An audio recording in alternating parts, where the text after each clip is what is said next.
예배 오신 여러분 환영하고 주의 복을 누리는 아름다운 시간이 되길 바랍니다. 사람은 이 땅에 태어나서 한평생 살아가는 동안에 자신이 하고 싶은 일을 하며 살기를 원하는 것이 사람의 본능입니다. 그러나 자신이 하고 싶은 일을 누구나 하며 살지를 못합니다. 그 이유가 뭐냐? 어려운 일이 생기고 고난이 닥치기 때문에 그러는 것입니다. 그러나 그 어려움을 극복하고 고난을 이기며 나가는 사람만이 자신이 원하는 일을 능히 해나갈 수 있는 지혜가 열리게 될 줄로 믿습니다. 오늘 이 요셉의 고난이라고 설교를 말씀하는데, 이 고난을 넘어서 산산의 바는 누구냐? 요셉이에요. 그래서 이 시간에 요셉이 어떤 고난을 당했고 그 고난을 어떻게 이겨내는가 말씀을 나누면서 은혜 충만한 시간이 되기를 축복합니다. 먼저 첫째로 요셉이 당한 고난이 뭐냐? 노예로 팔려 나갔습니다. 이게 구덩이에 들어갔죠. 그리고 노예상에는 팔려간 것이 고난이다. 여러분 얘기하지만 야곱은 노년에 낳은 11번째 아들이 요셉이에요. 자기 가장 사랑했던 라헬이라는 그 여자를 통해서 낳은 아들이 바로 요셉이었습니다. 그러나 그 다음에 베냐민을 낳았는데 그 베냐민이 어머니가 낳으면서 난산하다 보니까 어머니가 죽고 어머니가 없는 고아 같은 고아로 지내면서 아버지 사랑을 많이 받았습니다. 그래서 아버지로부터 좋은 채색 옷을 입고 밥을 먹는데도 같이 겸상을 하게 하고, 그렇게 해서 하다 보니까 결국 요셉이 형들한테 미움을 받기 시작하는 것입니다. 여러 환경이 참 어렵죠. 미움을 받은 결정적인 이유가 두 가지가 있는데, 2절의 말씀 보면 2절 보세요. 2절 보면 형들의 잘못을 아버지에게 고발합니다. 형들의 아버지에게 고발한다. 그리고 6절 이하의 말씀 보면 자신들이 요셉에게 절하는 것을 암시하는 꿈을 꾼 얘기를 하게 됩니다. 그러니까 동생이라고 있었는데 자꾸 아버지 밑에 따라다니면서 좋은 거 먹더니 형들이 잘못된 걸 자꾸 얘기하고, 그리고 이 동생이 꾼 꿈, 11 볕단들이 너를 보고 절하더이냐? 또 두 번째 꿈을 꿀 때 해와 달도 11별도 너한테 절하다이다. 그럼 아버지 어머니 우리 다 내한테 절해야 되냐 말이냐 이러면 생각하다 보니까 요셉을 엄청나게 폄훼하기 시작했고 미워하기 시작했어요. 그래서 감정이 아주 안 좋아진 거예요. 그러던 어느 날 아버지 야곱이 이런 얘기를 합니다. 37장 12절 13절 한번.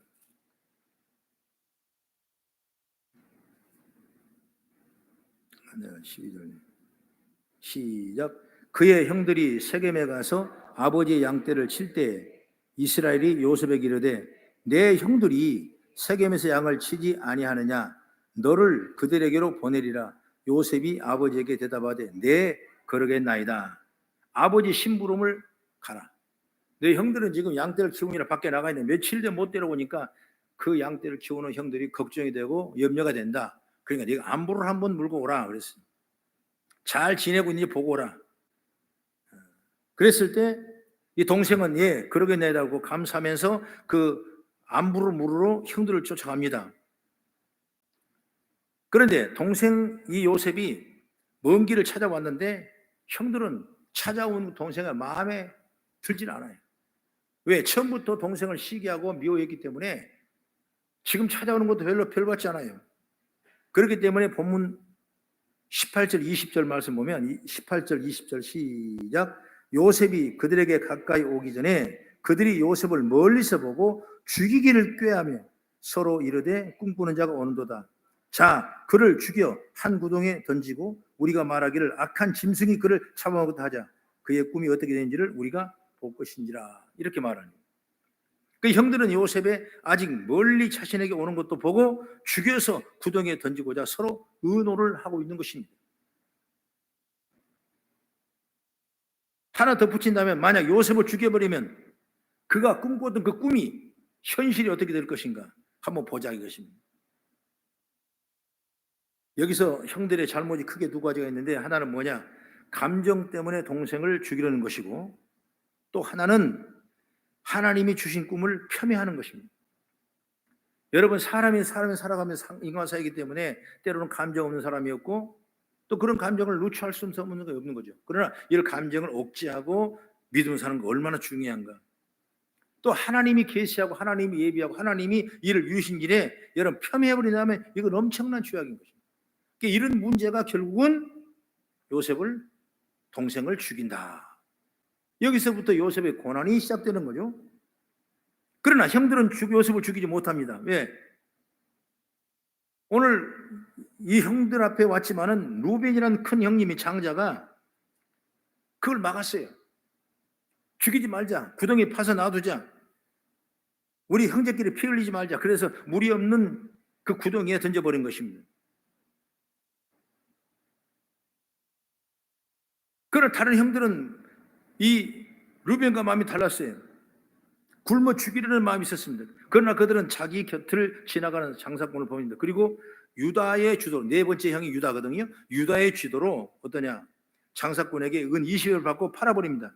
그래서 요셉은 노예로 시작되는 것이죠. 그게 어느 노예가 됐냐? 바로 보디발의 노예를 구하고 있는데 거기서 일하는 수종 두는 사람으로 요셉을 받아들이게 되는 거죠. 아마 요셉은 아마 이 일이 처음 당하는 고난일 거예요. 물론 형들이 미워했고 시기하고 질투했던 그런 과정이 있었지만 정말 아버지 심부름 와서 형들 안부를 물러왔는데 이렇게 죽이기까지 하니까 노예로 팔아버린 그 과정을 볼 때는 얼마나 큰 고난이겠습니까? 고난의 결정이라고 생각해요. 그동안 요셉은 아버지의 특별한 사랑도 받았습니다. 그리고 살았습니다. 그리고 지금은 팔려가는 신세예요. 이 고난이 과연 요셉은 어떻게 부과할 것인가? 사람이 여러분 고난이 없는 것이 없어요. 다 이런저런 이유 때문에 고난이 있어요. 여러 가지 방법이죠. 육신의 질고가 있든 간 아니면 생활의 환경이 있든 간 아니면 형제간의 유해에 있든 간 여러 가지 수많은 이 고난이 있는데 그 요날 요셉은 어떻게 피해 나갔는가라고 생각할 때 우리도 한번 우리 삶 속에 접목해서 믿음으로 살아가는 저와 여러분 되기를 주 여러분 축원합니다.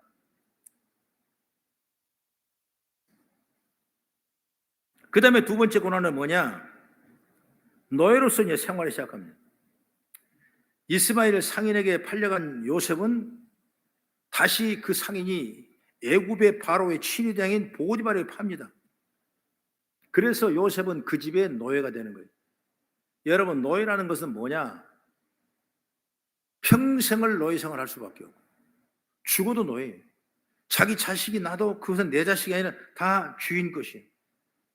당시에 요셉의 나이가 17살이라고 나오는데 요셉은 이 보디발의 집에서 노예로서 최선을 다하는 것입니다.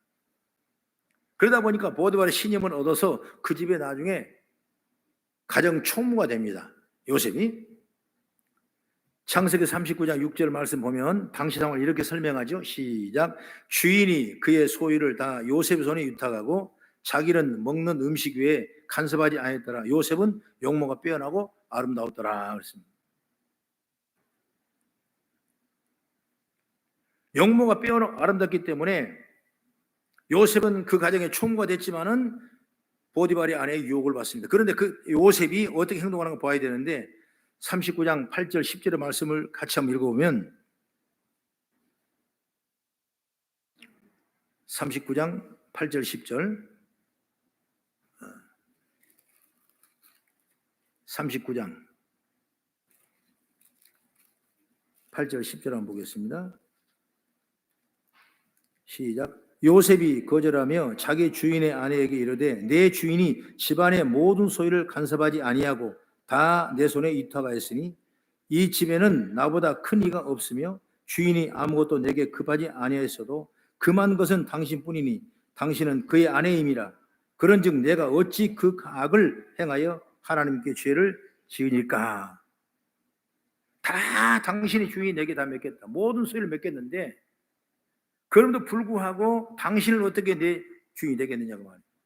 당신은 그의 아내 아닙니까? 그런지 내가 어찌 큰 악을 하나님께 행하겠냐고 말이에요. 그런데 불구하고 이 여인은 날마다 요셉을 유혹하고 듣지 아니하니까 결국 억울한 누명을 씌워가지고 보디발의 남편에게 얘기를 해서 결국 그가 어디로 갑니까? 감옥에 들어가죠. 여러분, 엄청난 이 과정이 고통스러운 거죠. 조그만 일에도 억울한데 이런 큰 엄청난 일을 저지르고 감옥까지 내려가는 이 요셉은 얼마나 억울하겠습니까? 노예도 억울하는데 이거까지 억울하는 것입니다. 그 요셉 말합니다. 요셉 듣지 아니하고 동침하지 아니할 뿐 아니라 나는 함께 있지도 아니했습니다. 그래도 여러분, 그게 어쩔 수 없이 피할 수 없게 되죠. 그 자리를 나와버리게 되죠. 우리도 신앙생활하면서 이렇게 많은 죄를 지을 수 있는 자리, 유혹의 자리에 살 때가 있습니다. 그럴 때 우리는 이 요셉의 지혜를 배울 필요가 있습니다. 데살로니가서 5장 22절의 말씀 보면 악은 어떤 모양이라도 버리라, 그렇게 말씀입니다. 디도서 3장 9절의 말씀 보면 어리석은 변론과 족보 이야기와 분쟁과 율법에 대한 다툼은 피하라. 이것은 무익한 것이요 헛된 것이니라 말씀이에요.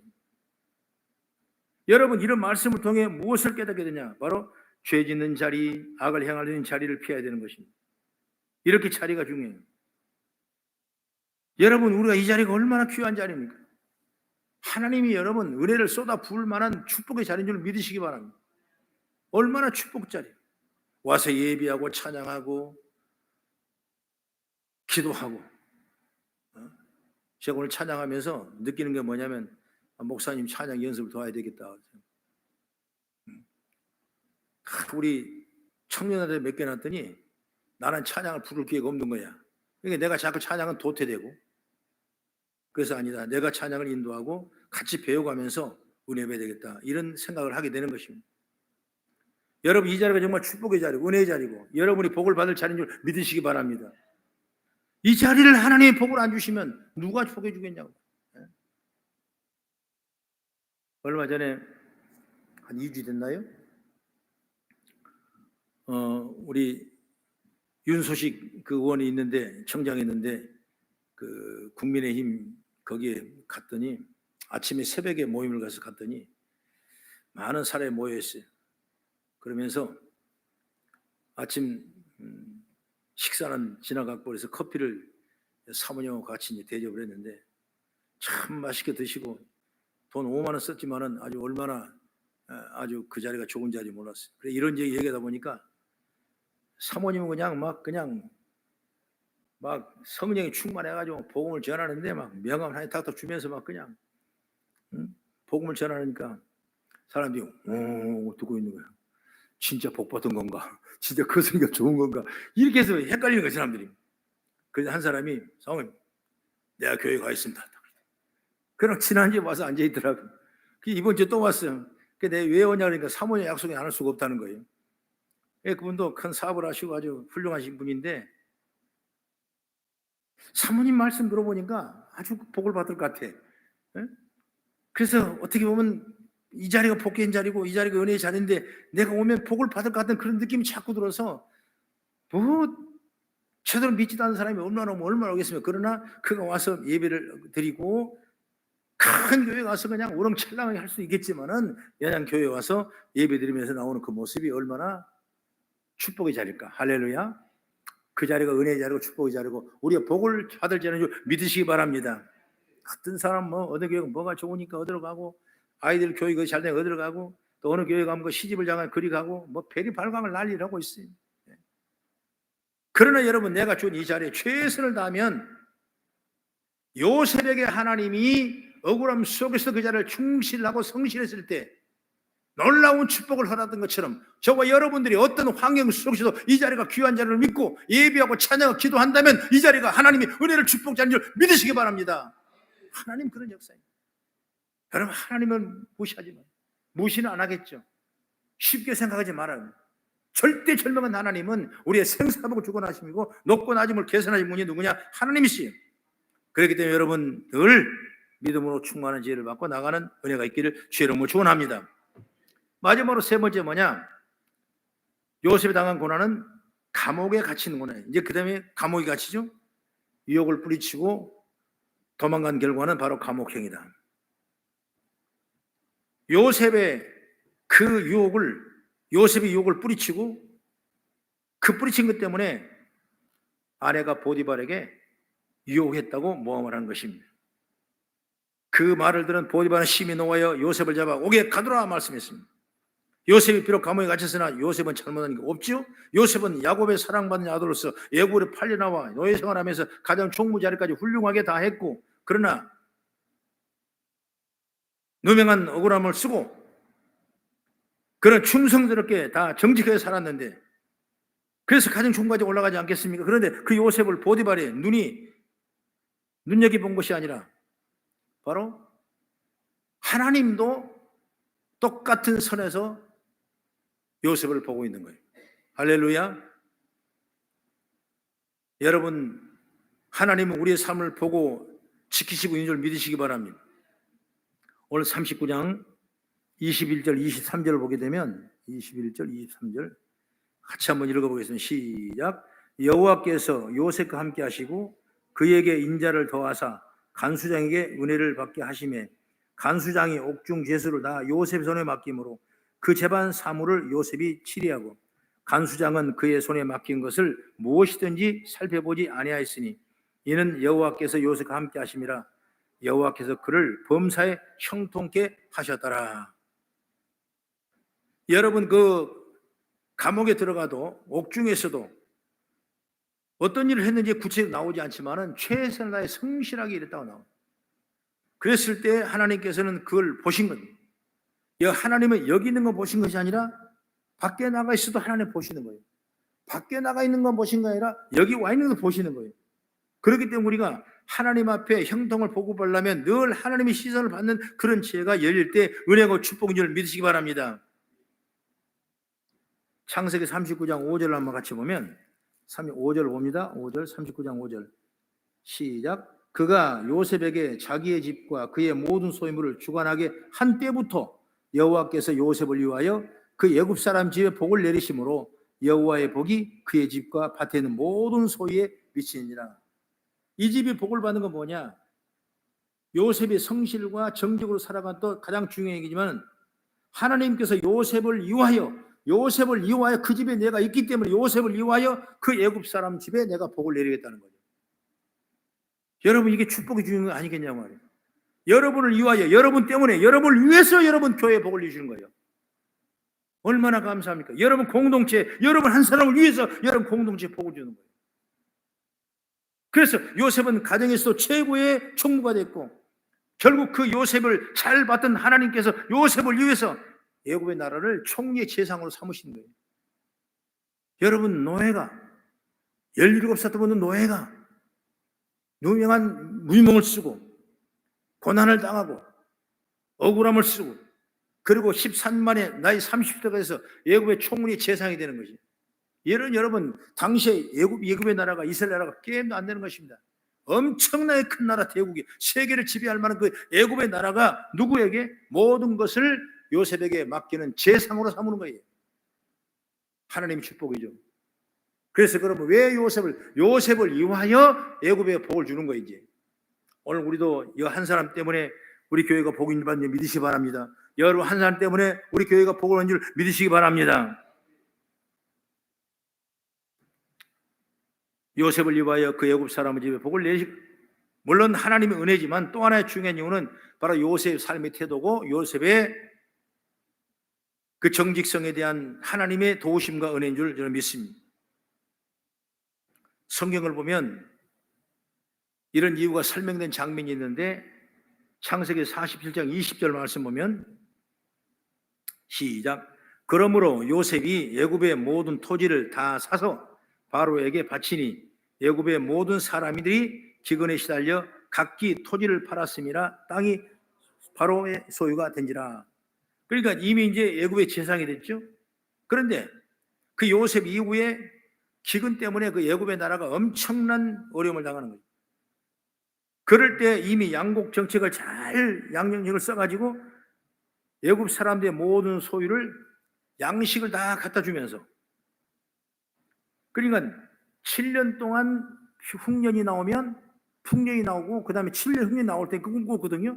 그랬을 때 7년 동안 풍년이 나왔을 때 이 양곡 정리를 얼마나 이 총리 재상에 대해서 양곡 관리를 잘했는지 몰라요. 그러다 보니까 7년이 지나서 흉년이 왔는데 7년 흉년 동안 그들이 먹을 수 있도록 모든 걸 다 이미 성령의 은혜를 통해서 예비하게 된 걸 믿으시기 바랍니다. 그러면 그냥 주는 것이 아니라 어떻게 했냐?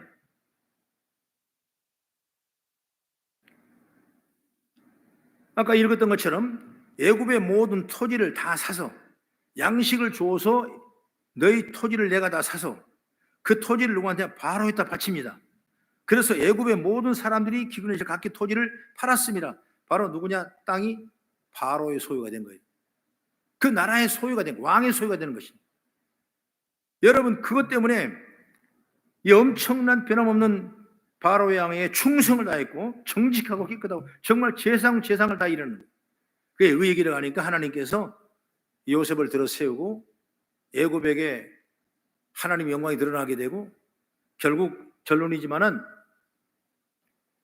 그 형들이 나중에 기근이 들어서 찾아와서 어디를 찾아옵니까? 애굽이 다 가뭄이 찾아오니까 온 근동지방이 다 가뭄이 들어서 더 이상 먹을 양식이 하나도 없다 보니까 어디로 옵니까? 그래도 애굽에 나일강이 있기 때문에 거기는 양식이 있지 하고 양식 사러 구해 왔다가 누구를 만나야? 형들을 다 만나지 않습니까? 그때부터 이 사람들이 어디를 들어가냐? 바로 애굽의 그 요셉의 동생을 만나게 되고, 그리고 모두가 다 문제가 다 해결받게 되고, 우리나라로 오라, 여기 와라, 여기 살려, 여기 살. 여기는 땅이 있다, 여기는 물이 있다, 얼마나 살 수 있다, 이 흉년만 지나면 부유한 삶을 살다. 전부 다 데려왔어요. 그 사람들이 지금 우리가 알아는 애굽에서 살출한 분야들을 빼고 180만이라는 엄청난 숫자가 에스케이프 탈출하는 그런 역사, 모세를 통해서. 그러니까 17명 들어가가지고 여러분 300명 된 이상의 그 민족을 무려 400년 동안 거기서 왕성을 시키는 거예요. 그러다 보니까 바로가 생각할 때 대가 쭉 바뀌죠. 대가 쭉 바뀌고, 옛날에 바로의 때 사랑받는 요셉인데 자꾸 대가 바뀌니까 옛날에 듣긴 들었는데 불구하고 이스라엘 백성들은 낳기도 잘 나고 건강하고 머리도 좋고 지혜로우니까 정말 어찌 보면 떠나두면 이 땅을 다 더 지배할 것 같아. 그러니까 그들이 막 학대하고 아이를 낳으면 못 낳게 하고 죽이고 나일강에 빠뜨리고 그렇게 해서 아주 노예 정책을 써갔어요. 하나님은 거기까지 기다리다가 다시 그들을 불러서 가나안 땅을 들어갈 수 있도록 역사가 일어난 줄 믿으시기 바랍니다. 하나님은 그렇게 하나님. 여러분, 요셉의 고난은 그냥 고난이 아니에요. 하나님 다 축복하시려고. 그러나 그 과정들을 다 정확하게 말씀 따라, 말씀의 지혜 따라 일어났기 때문에 이런 역사가 나타나고 결과가 임한 줄 믿으시기 바랍니다. 이사야 26장 7절의 말씀 보면 의인의 길은 정직하며 정직한 주께서 의인을 측정하고 평탄하게 하시도다 그랬습니다. 시편 120편 4절의 말씀 보면 정직한 자들에게는 흑암 중에 빛이 일어나느니 그는 자비롭고 긍휼이 많으며 의로운 이로다고 말씀하고 있습니다. 우리는 요셉을 말할 때 꿈을 잃지 않았던 사람이라고 말합니다. 그 꿈이 요셉을 그렇게 만들어서 생각합니다. 물론 맞는 말이죠. 그러나 단순히 꿈이 요셉을 그렇게 만든 것이 아니야. 꿈 넘어 이런 것들이 있었다는 사실을 다시 한번 우리가 누추해보자 그 말이에요. 흔히 사람들은 인생을 마라톤에 비유합니다. 마라톤 할 때 여러분 결승점까지 같은 속도로 달리기는 불가능한 거예요. 오르막길도 있고 내리막길도 있고 숨이 차고 힘들고 인간의 가장 극기적인 마지막 순간이 42.19km라는 그 숫자를 써서 마라톤 그 길을 열게 되는데 가다가 포기할 수도 있고 주저앉을 수도 있고 여러 가지 사건이 발생하겠죠. 그러나 끝까지 이긴 사람이 여러분 그 마라톤 결승전에 돌아갈 수 있는 것입니다. 여러분 이건 인생길도 마찬가지입니다. 오르막길들이 힘들 수가 있습니다. 내리막길들이 위험할 수 있는 것입니다. 뛰어넘어야 할 산들과 허들과도 같은 것들이 너무나 많은 것입니다. 요셉의 삶도 똑같았던 것입니다. 형들의 미움, 구덩이에 빠짐, 애국으로 팔려감, 보디발의 노예 생활, 감옥 생활, 이루 말할 수 없는 고난이었습니다. 그러나 요셉은 그 모든 상황 가운데 중요한 건 뭐냐면 하나님을 기억했다는 하나님. 그래서 요셉을 통해서 우리가 구속세제로 볼 때 예수님을 본다고 그러는데 요셉과 예수님 너무 차이가 나죠. 그런데 뭘 보냐? 바로 거기에는 한 번도 하나님을 득제, 원망하지 않았다는 거죠. 아니 우리 같으면 원망할 만하지 않습니까? 하나님이 왜 내게 꿈을 꾸게 해가지고 왜 형들이 왜 미움을 받게 하고 왜 우리 어머니를 일찍 죽게 하고 왜 나를 이렇게 힘들게 만들고 형들한테 다 이렇게 도백을 만들고 노예를 삼고 얼마나 그때그때마다 자기 충만한 생각으로 하나님 원망할 수가 있고 내 팔자 타락할 수가 있고 그렇지만은 요셉 속에서는 한 번도 그런 원망이 없어요. 거기서 예수님하고 접점을 만나는 거예요. 예수님도 여러분 원망해 본 적 없어요. 불평해 본 적이 없어요. 예수님은 여러분 십자가의 고난을 지고 십자가를 들어갔을 때 그런 기도해 봤습니다. 하나님 아버지 이 잔을 들어 내게 오게 하지 마십시오. 하지만 아닙니다. 아버지 원대로 내가 하겠습니다. 인간의 마음은 그렇지만 그 뜻 가운데도 나 하나님 뜻대로 하겠습니다 하고 서운하 결단할 때 능히 십자가를 질 수 있는 그런 축복을 얻은 줄 믿으시기 바랍니다. 그래서 중요한 건 뭐냐면 어떤 상황 가운데도 하나님을 기억해라. 그 사람 복을 받는다. 할렐루야. 꿈을 기억하라. 그 사람 축복받는다. 그래서 성실과 정직과 충성으로 사는 것이다. 바로 하나님을 의지하고 살자는 거죠. 가나안 땅을 탐지하고 난 후에 이스라엘 백성이 낙심 불부지했을 때 여호수아 갈렙은 하나님을 의리함으로 모든 장애물을 뛰어넘었습니다. 여러분 교회도 마찬가지입니다. 장애물 없을 수가 있겠습니까? 얼마나 힘들지 많겠습니까? 그러나 하나님께서는 신뢰하고 의지하면 하나님이 그때부터 역사하는 거예요. 그래서 담대해져야 돼요. 여러분 신앙생활 힘들어도 담대해져야 돼요. 하나님이 함께 하시면 된다는 걸 확실히 믿고 나가는 제가 여기를 주의 이름으로 축원합니다. 오늘 간단하게 말씀드렸는데 요셉의 고난을 보면 우리는 어떤 메시지를 받을 수 있을까? 하나님을 의지하고 성실과 정직으로 하나님이 기억하며 살아가는 우리가 되십시다. 할렐루야. 그럼 오늘도 좋은 일이 하게 될 줄로 믿습니다. 사무엘하 22장 30절의 말씀 보면 내가 주를 의리하고 적진으로 달리니 내 하나님을 의지하고 성벽을 뛰어넘나이다. 바로 내가 주를 의지하니까 적진으로 달려 들어갑니다. 내 하나님을 의지하니까 성벽을 뛰어넘나이다. 여러분 그 힘을 누가 하시냐? 하나님이 주시는 힘이. 할렐루야. 여러분 성도들 앞길에 벽이 쌓였다면 방패가 쌓여있어도 하나님을 인하여 뛰어넘을 줄 저는 믿습니다. 오늘 요셉의 고난을 통해서 다시 한번 우리 가운데 접목되는 역사의 길을 주의 이름으로 축원합니다. 기도하겠습니다.